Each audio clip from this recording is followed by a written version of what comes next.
Good morning students. Last lecture में हम लोगों ने कैश बुक स्टार्ट करी थी और कैश बुक में भी हम लोगों ने सिंपल कैश बुक कंप्लीट किया था। ठीक है, आज जो हम लोग कंसेप्ट लेंगे वो है डबल कॉलम कैश बुक का कंसेप्ट।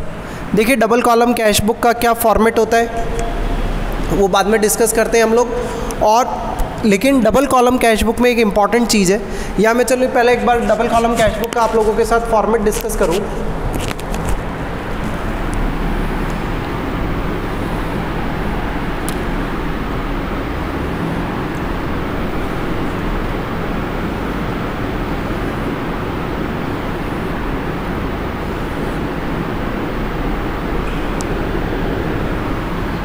देखिए, डबल कॉलम कैश बुक का फॉर्मेट क्या है, date, particulars, LF, cash, bank, date, particulars, LF, cash और बैंक। एक साइड आपको पता है डेबिट साइड है और सेकंड साइड कौन सी साइड है, क्रेडिट साइड। इस बार क्या किया हमने, कैश बुक में एक अमाउंट का कॉलम और ऐड कर दिया। देखिए, डेट, पर्टिकुलर्स, LF तो सेम है, अमाउंट के दो कॉलम कर दिए, एक कॉलम कर दिया कैश का कॉलम और एक कर दिया कॉलम कौन सा, बैंक कॉलम। रिसिप्ट साइड में भी वही और पेमेंट साइड में भी हमने दो कॉलम कर दिए। कंसेप्ट वही है। अभी भी जब भी आपको कैश रिसीव होगा या पैसा आएगा, आप लोग कौन सी साइड में लिखेंगे, डेबिट साइड में। और जब भी कैश का पेमेंट करेंगे आप लोग कौन सी साइड में लिखेंगे बेटा, क्रेडिट साइड में लिखेंगे। क्लियर, कंसेप्ट सेम है। होगा क्या, अगर आपको कैश रिसीव होता है तो आप लोग कौन से कॉलम में लिखेंगे, कैश कॉलम में, डेबिट साइड में।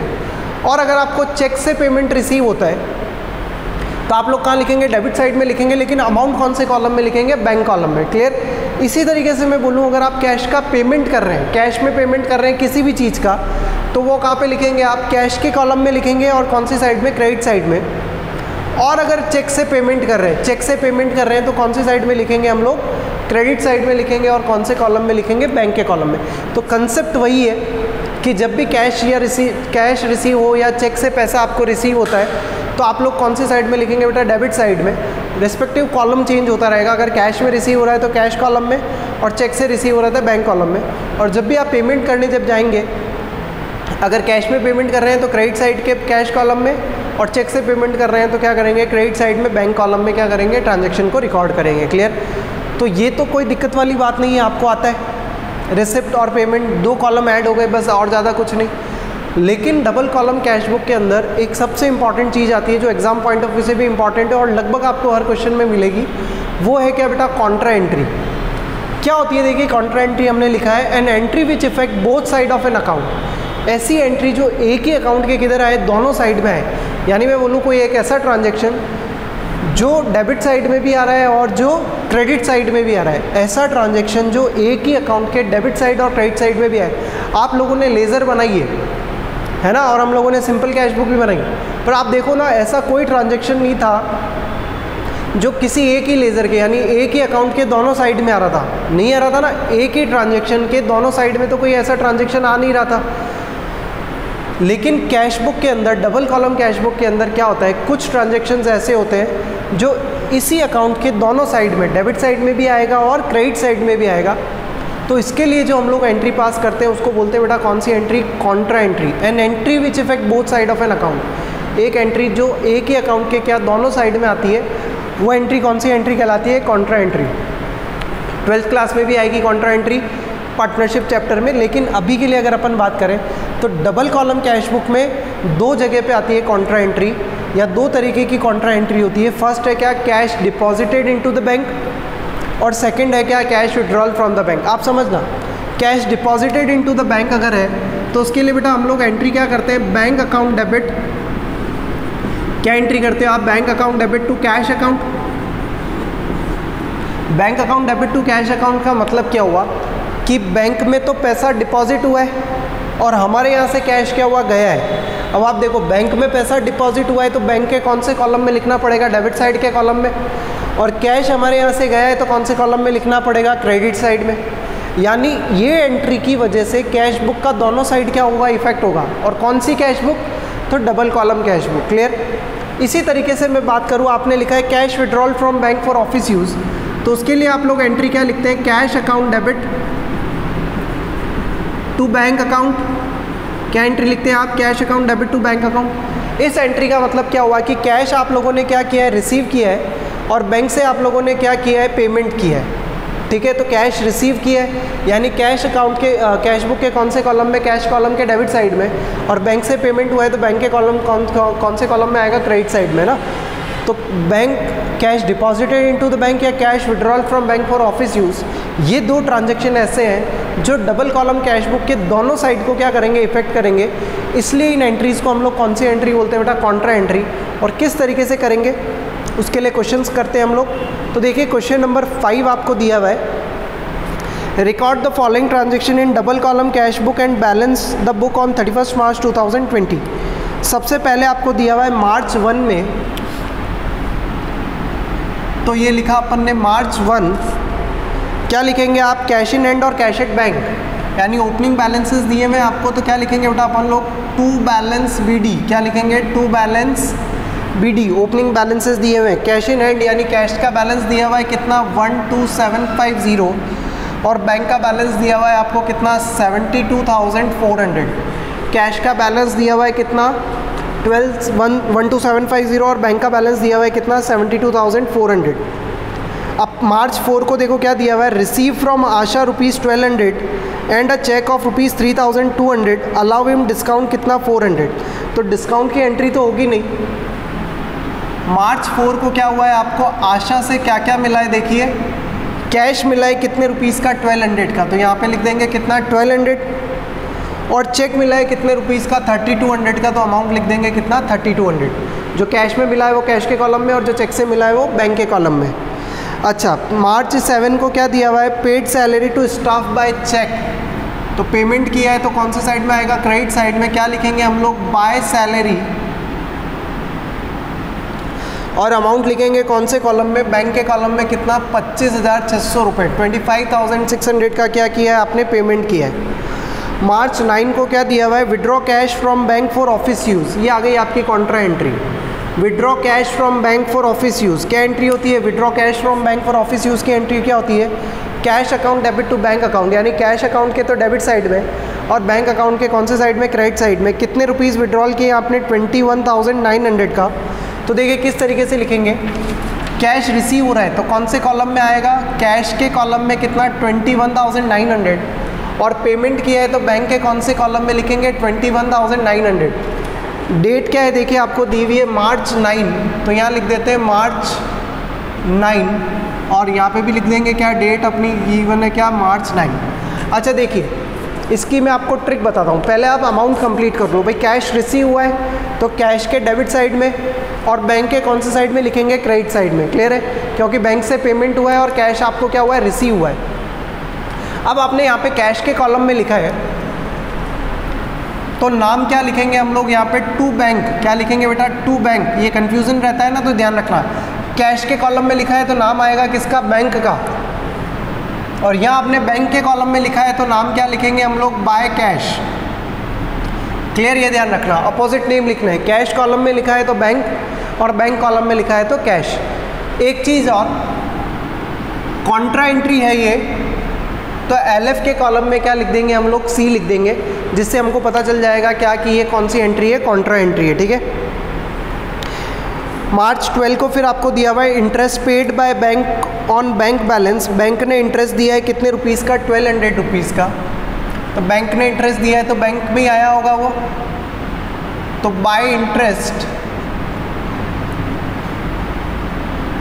कितने रुपीज़ का इंटरेस्ट दिया है आपको, 1200, तो यहाँ पे अमाउंट के कॉलम में आ जाएगा कितना, 1200 रुपीज़। फिर उसके बाद आपको बोला है क्या, मार्च 16 को purchase furniture in cash, payment किया है तो फर्नीचर का, बाय फर्नीचर, और पेमेंट हुआ है कैश में कितने रुपीज़ का, 16,500, ये अमाउंट आ जाएगा यहाँ पे 16,500।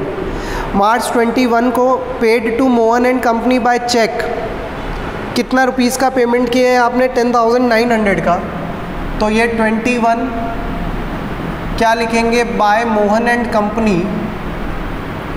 डिस्काउंट से अपने को कोई मतलब नहीं है, जितना पेमेंट हम लोगों ने किया है, चेक से पेमेंट किया है तो बैंक के कॉलम में लिख देंगे कितना, 10,900।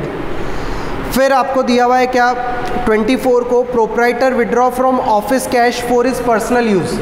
प्रोप्राइटर ने क्या किया है, पर्सनल यूज़ के लिए पैसा विड्रॉल किया है। प्रोप्राइटर यानी बिजनेस का ओनर, पर्सनल यूज़ है इसका मतलब बेटा ड्राइंग्स, तो क्या लिखेंगे यहाँ पे बाय ड्राइंग्स, और कितने रुपीस की ड्राइंग्स उसने करी है 11,600, तो कैश के कॉलम में, क्योंकि कैश में से विड्रॉल किया है।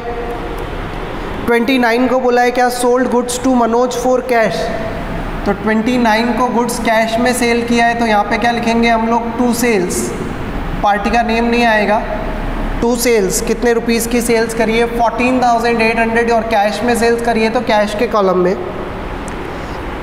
मार्च 31 को क्या बोला है, deposited office cash into the bank, cash deposited into the bank, क्या एंट्री करते हैं, bank account debit to cash account. होगा क्या, हमारे यहाँ से कैश जा रहा है और बैंक को कैश रिसीव हो रहा है, तो बैंक के कौन से साइड में लिखेंगे, डेबिट साइड में कितना रुपीस 21,200, डेट क्या है ये मार्च 31, और मार्च 31 को कैश में से पैसा कम हो रहा है कितना, क्योंकि डिपॉजिट करवा रहे हैं बैंक में कितना 21,200। अब देखो क्योंकि आपने बैंक के कॉलम में अमाउंट लिखा है तो यहाँ पे क्या लिखेंगे बेटा हम लोग टू कैश, क्या लिखेंगे टू कैश, और एलएफ के कॉलम में सी, और यहाँ पे कैश के कॉलम में अमाउंट लिखा है आपने तो क्या लिखोगे बेटा बाय बैंक, और एलएफ के कॉलम में क्या आ जाएगा सी। ये क्वेश्चन कंप्लीट है। तो 31 मार्च को क्या कैलकुलेट कर लेंगे इसका बाय बैलेंस सीडी, क्या कैलकुलेट कर लेंगे बेटा बाय बैलेंस सीडी, तो कैश का बैलेंस आएगा कितना 1350 और बैंक का बैलेंस आएगा कितना 39,600 है ना, ये बैलेंसिंग फिगर आएगा। और कैसे आया, तो कैश की डेबिट साइड की टोटल माइनस कैश की क्रेडिट साइड की टोटल करेंगे तो 1350, बैंक की डेबिट साइड की टोटल माइनस बैंक की क्रेडिट साइड की टोटल करेंगे तो कितना आएगा 39,600। क्लियर है। तो ये डबल कॉलम कैश बुक है, सिंपल, कुछ भी नया नहीं है।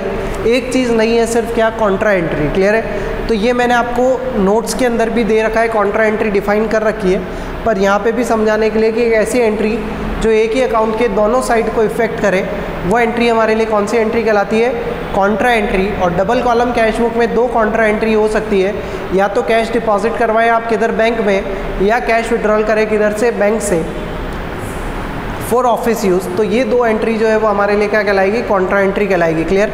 और ये एंट्री भी हम लोगों ने कर दी। किस तरीके से एंट्री करते हैं, एलएफ के कॉलम में क्या लिखना है आपको, सी लिखना है, तो आपको पता रहेगा। क्लियर। चलिए नेक्स्ट ट्रांजैक्शन देखिए आप लोगों को, नेक्स्ट क्वेश्चन देखिए, आपको क्वेश्चन नंबर 6 दिया हुआ है, तो क्वेश्चन नंबर 6 आप लोग ट्राई करना एक बार, ठीक है। फिर उसके बाद क्वेश्चन नंबर 7 भी एक बार आप लोग खुद करिएगा बेटा। क्वेश्चन नंबर 8 में आपको करवाता हूँ, अभी हम लोग करते हैं 6 और 7 आप लोगों के लिए होमवर्क है। क्वेश्चन नंबर 8 हम लोग स्टार्ट करते हैं, तो स्टार्ट करते हैं बेटा question number 8।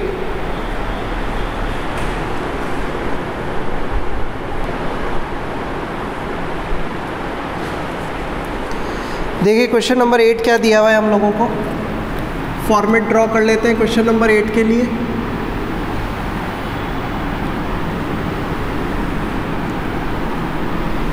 Date, particulars, LF, cash, bank,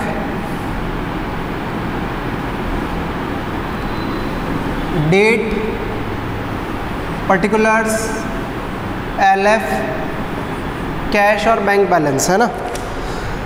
तो देखिए आपको मार्च 1 को सबसे पहले क्या दिया हुआ है, cash in hand eight cash at bank rupees.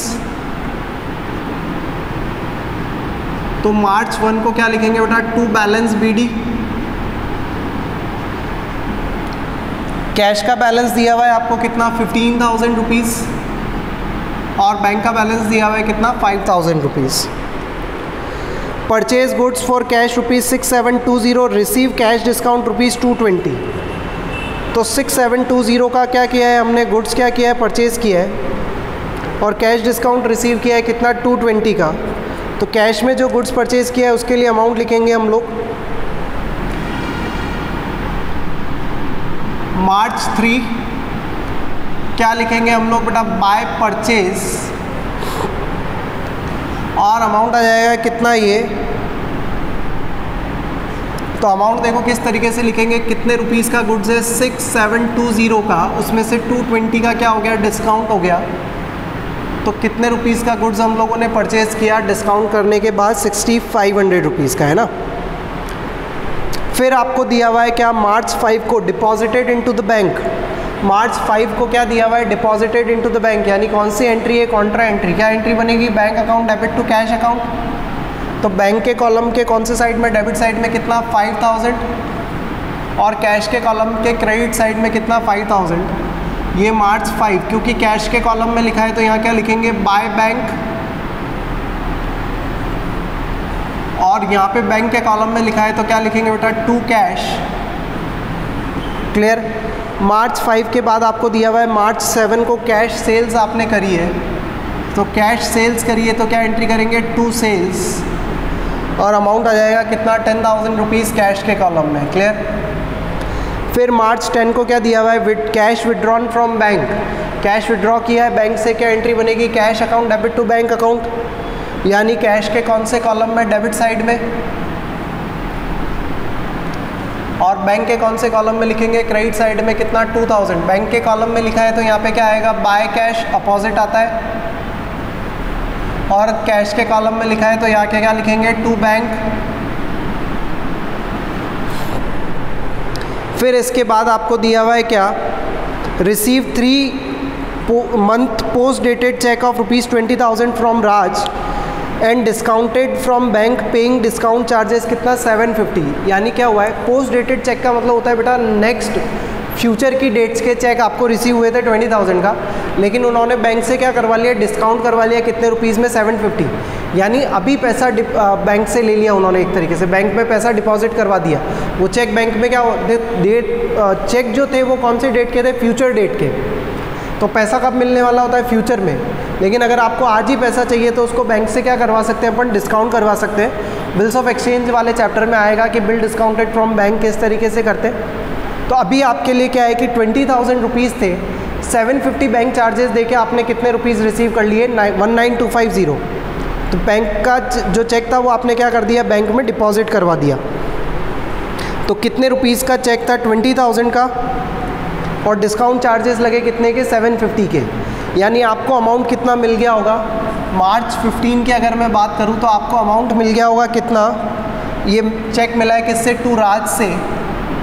आपको अमाउंट कितना मिल गया होगा? 20,000 माइनस 750 के चार्जेस हटाने के बाद तो आपको अमाउंट मिल गया होगा 19,250 का। आप तो ये देखो कि चेक था कितने का? 20,000 का, और चार्जेस लगे कितने? 750 के। तो बाकी बचा हुआ पैसा तो हमारे अकाउंट में आ गया कितना? 19,250। Receive cheque from Deepak for ₹5,000 not bank. 5,000 रुपये का चेक दीपक से रिसीव किया, लेकिन उसको आपने बैंक में डिपॉजिट नहीं करवाया। जब तक आप चेक को बैंक में डिपॉजिट नहीं करवाते तब तक उस चेक का कोई रेलेवेंस ही नहीं है। आप समझो कि चेक का रेलेवेंस कब है? जब उस चेक को क्या करवाया जाए? बैंक में डिपॉजिट करवाया जाए, तभी तो आपके अकाउंट में पैसा आएगा। आप उसको पॉकेट में लेके अगर चेक को घूमेंगे तो कोई कैश इफेक्ट नहीं होगा, ना तो आपका कैश इफेक्ट होगा, नहीं आपका क्या होगा? बैंक बैलेंस इफेक्ट होगा। तो ये जो ट्रांजैक्शन आपको दिया हुआ है, receive cheque from Deepak and not bank, bank में डिपॉजिट नहीं करवाया, तो इस ट्रांजैक्शन के लिए अपने को कैश बुक के अंदर कोई एंट्री करने की रिक्वायरमेंट नहीं है। मार्च 20 को देखो क्या बोला है? Check receive from Deepak was deposited into the bank. जो चेक दीपक से हमको मिला था 18 तारीख को, वो कितनी तारीख को अपन ने डिपॉजिट करवाया? 20 को।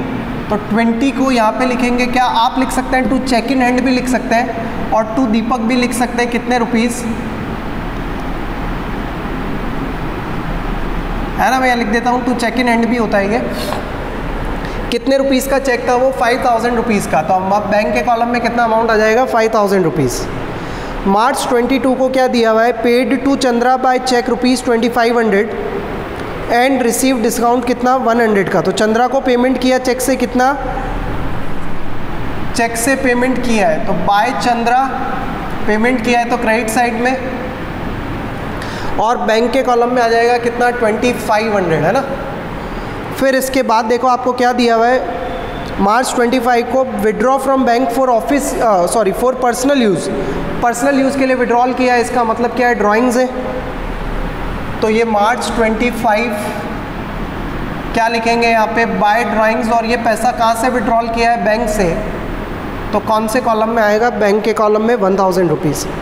मार्च 28 को क्या बोला है, sold goods to Ashok for ₹10,000, good sale किया है आपने अशोक को 10,000 का। ये ट्रांजैक्शन कैश बुक के अंदर रिकॉर्ड नहीं होगा, क्यों? क्योंकि क्रेडिट ट्रांजैक्शन है, इसलिए इसको कैश बुक में रिकॉर्ड करने की रिक्वायरमेंट नहीं है। उसके बाद आपको दिया हुआ है मार्च 30 को परचेज गुड्स फ्रॉम चंदेर ₹20,000, ये ट्रांजैक्शन भी कैश बुक के अंदर कहीं पे भी रिकॉर्ड नहीं होगा, क्यों? क्योंकि ये भी कौन सा ट्रांजैक्शन है बेटा, क्रेडिट ट्रांजैक्शन है। लास्ट ट्रांजैक्शन क्या दिया हुआ है, receive a cheque from Ashok ₹5,000 and deposited into the bank, allowed cash discount कितना 200। तो आपको अशोक से कैश रिसीव हुआ है कितना, चेक रिसीव हुआ है कितने का, 5,000 रुपीज़ का। तो ये मार्च 31 को डेबिट साइड में क्योंकि चेक रिसीव हुआ है तो क्या लिखेंगे हम लोग, टू अशोक, और कितने रुपीज़ का चेक रिसीव हुआ है आपको, 5,000 रुपीज़ का। तो बैंक कॉलम के डेबिट साइड में कितना, 5,000 रुपीज़, और कुछ बच रहा नहीं है। तो मार्च 31 को क्या निकाल लेंगे, by balance CD, by balance CD cash का और बैंक का क्रेडिट जो भी बैलेंस आएगा, बैलेंसिंग फिगर, कैश की डेबिट साइड की टोटल माइनस कैश की क्रेडिट साइड की टोटल करेंगे तो ये बैलेंस आएगा बेटा 15,500, और बैंक की डेबिट साइड की टोटल माइनस बैंक के क्रेडिट साइड की टोटल करेंगे तो अमाउंट आएगा बेटा आपको 33,750 का। क्लियर? तो ये डबल कॉलम कैश बुक हम लोगों ने किए 2 क्वेश्चन आज, क्वेश्चन नंबर 5 किया, क्वेश्चन नंबर 8 किया। 6 और 7 आप लोग करना चाहें, क्वेश्चन नंबर 6 अगर नहीं भी करेंगे तो चलेगा, 7 ज़रूर करना। क्वेश्चन नंबर 7, 9, क्वेश्चन नंबर 7, 9 आप लोग करना। जो रिमेनिंग क्वेश्चंस कुछ और बच रहे हैं डबल कॉलम कैश बुक के, वो नेक्स्ट लेक्चर में करेंगे, और फिर लास्ट कंसेप्ट रह जाएगा आपका पेटी कैश बुक का कंसेप्ट, तो उसको भी एक लेक्चर में करके क्या करेंगे, कंप्लीट करेंगे। क्लियर? तो कैश बुक वाला पार्ट जो है, सिंगल कॉलम कैश बुक और डबल कॉलम कैश बुक भी हम लोगों ने क्या किया, कंप्लीट किया। डबल कॉलम कैश बुक के कुछ क्वेश्चंस और बाकी हैं, वो हम लोग नेक्स्ट लेक्चर में कंप्लीट करेंगे। डबल कॉलम कैश बुक में एक बहुत इंपॉर्टेंट चीज़, कॉन्ट्रा एंट्री, जो हर क्वेश्चन में 1 या 2 बार तो आएगी ही आएगी, है ना, तो ये बहुत इंपॉर्टेंट है कॉन्ट्रा एंट्री, इसको अच्छे से समझना। वीडियो हो सकता है जैसे मैं एक बार जब बोल रहा हूँ तो क्लास में क्या होता है कि रिपीटेटिव हम लोग कर लेते हैं, बच्चे के डाउट होते हैं या कुछ उस तरीके से।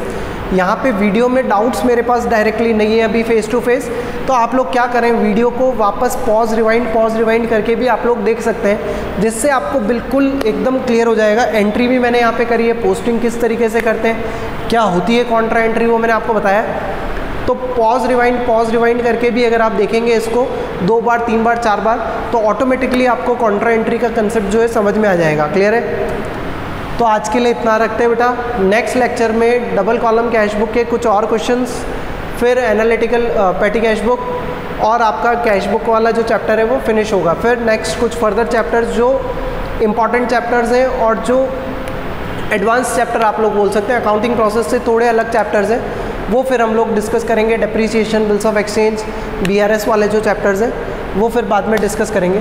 तो आज के लिए इतना रखते हैं। टिल देन आप अपना फैमिली, पेरेंट्स सबका ध्यान रखिए, ठीक है। Thank you so much.